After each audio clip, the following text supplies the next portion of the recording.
In the first days of the world, all living beings were ruled by the elven court, where the wizard king Inioch sat upon his throne.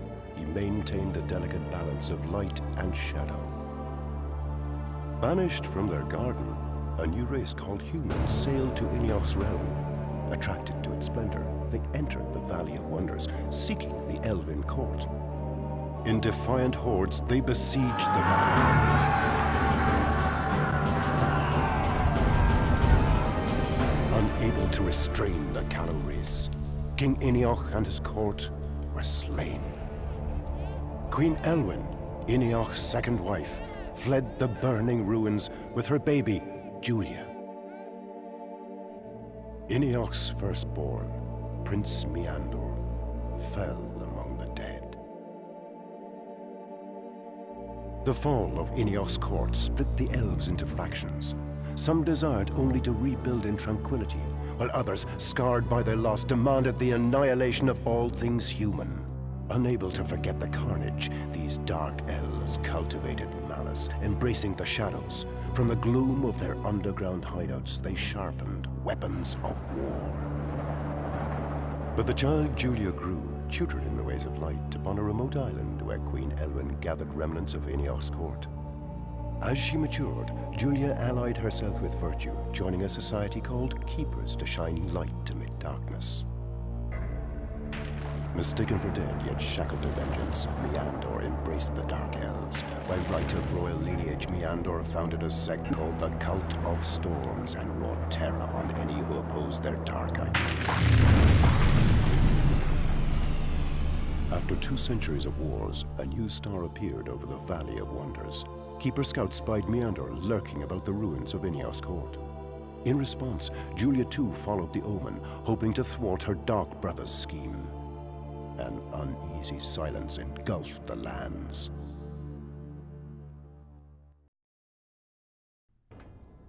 Hey guys, this is Candle, and welcome to another Let's Play. Yes, this is another game that I have tried to do multiple times over the years. It never quite worked. I always ended up stalling out soon on, and I think I've figured out how to get myself to keep going. Also, I think thanks to my last attempt at this, I have a decent strategy now for the mission that always kind of screwed me over. But for now, at least, well, I love this game. This is a classic 4X strategy game with RPG elements. Classic good fantasy game. Hopefully it'll do all right.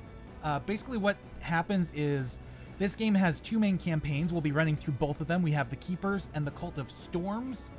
And basically you play as the good guys, you play as the bad guys, and they do kind of run concurrent to each other. There are some minor differences, some repeated scenarios, but they do run concurrent to each other. And beyond that, we also have branching paths as well. So what we're going to do is, because the campaigns run concurrent with each other, we're going to go back and forth between them. You know, do one scenario with one group, another scenario with next, and back and forth, so on. But to start off, we're going to take a look at the tutorial first, because it is a, well, it's a, it has some story significance. Not much, but it has some. And I am actually running this game. I'm recording at 1080p, but I'm running this game at 720p because, well, this game doesn't scale that well. The higher you bump the resolution, the more everything shows up on, or the smaller everything shows up on screen.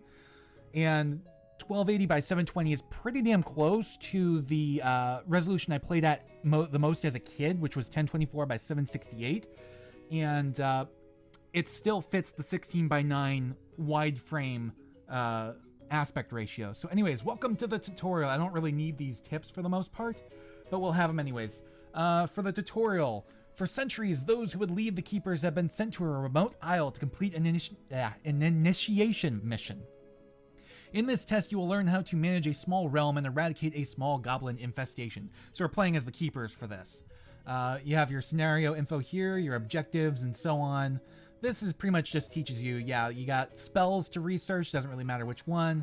Tells you about the main interface. We have the map up here, we got events down here. This space here is where our party pops up.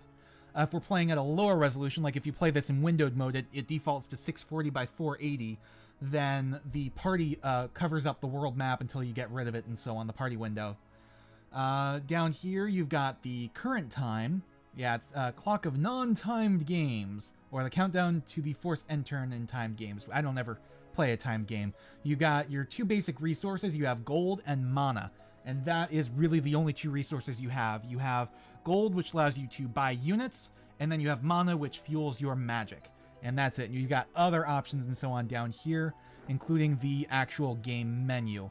So we want to go up here and capture the watchtower. And you can see there will be, unfortunately, be some small graphical glitches, usually at the top edge of the screen. I've never figured out how to fix that. If anybody knows, please tell me. I am running this from the Steam version rather than the retail. I actually have two retail copies, just one that's just a jewel case, and then one that's the big box copy. I love this game that much. So this game is also available on GOG as well, but I think that version is identical to the Steam one. So anyways, now we need to travel further north along the road, and we've run out of movement points. That's why our path is grayed out now. So we got to go down here to this jewel here is the end of turn, or the end of the day cycle. So now we can continue on with our second day and continue on the path to glory. Now these guys, yeah, they're willing to join us without bloodshed. We can just accept their loyalty. We can attack them. It'll spawn a small group of defenders, or we just accept. You know, there's nothing else to do here. You can double click, you can click enter, or you can double click to pull up the city screen. And this basically just kind of shows you what everything is. You can change everything here. It wants us to build the slinger, so we can grab that and then hit produce. If you queue it up, you can actually set up to 5 units or actions to queue up first. So you have all of your tier 1 units here. It's typically, for each race, it's going to be about the same. You have a ranged unit, a melee unit, you have a siege unit of some type, usually a battering ram, and then you have a mounted unit usually as well, which you have to actually install before you can start fueling them, before you can start purchasing them. Beyond that, you can produce merchandise where the city's income increases 25%. This is kind of what it defaults to when it's not, you know, actively producing something. You can upgrade depending on the size of the city. If it only occupies 1 hex, it cannot be upgraded. But if it occupies 4 hexes, it can be upgraded 3 times to get the full units all the way up to tier 4. And so the maximum upgrades is determined by the city hex size. This one is a 3 hex city, so it maxes out at tier 3, which would get you all but the most expensive unit. You can fortify up to 2 times. The first one is a wooden palisade. The second one is a stone wall. You can migrate if you don't like what the current population is. You want a different set of units or whatever. And you can migrate them to another race, but you have to have at least one city. Excuse me. You have to have at least one city from the race you want to migrate it to. And it's going to take a relation penalty. There's going to be a hit to your relations with the residing race, but it will also increase your relations with the race that you're migrating to. You could also loot the town if you want to. It's going to take time, or you could just raise it, and that will be instant, but you won't get any gold or anything like it like you can from loot. So we just want to go produce. There we go. City has its orders. Go ahead and hit exit.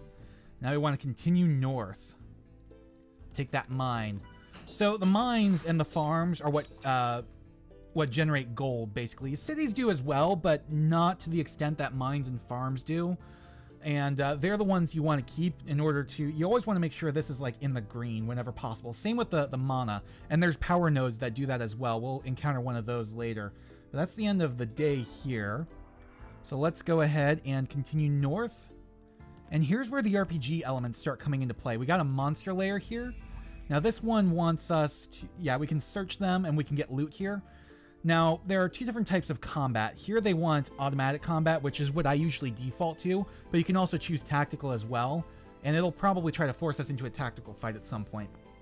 Well, we choose automatic, and we can watch the entire thing play out, or we could just click to the end to see what the results are, or close it or whatever.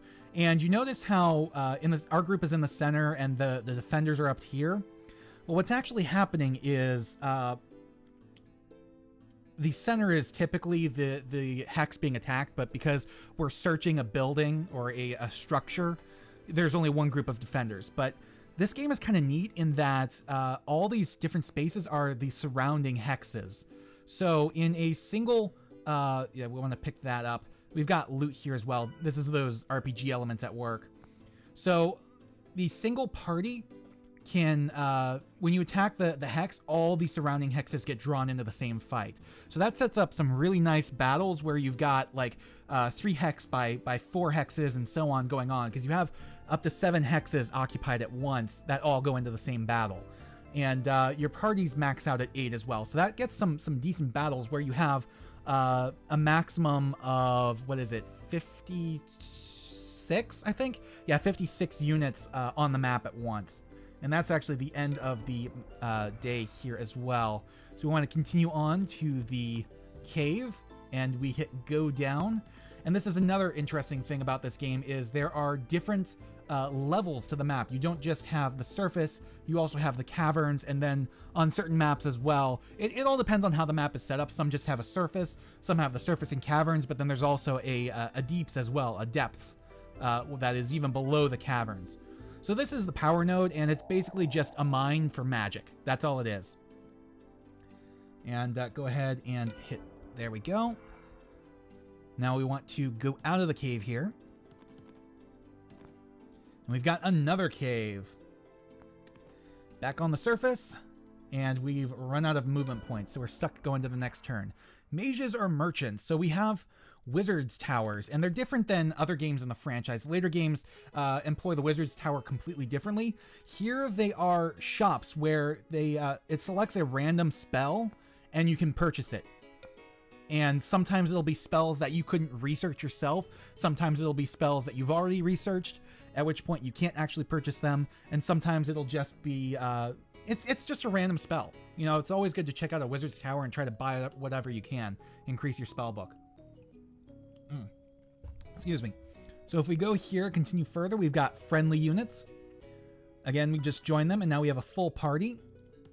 And now we get our first proper fight. I don't remember.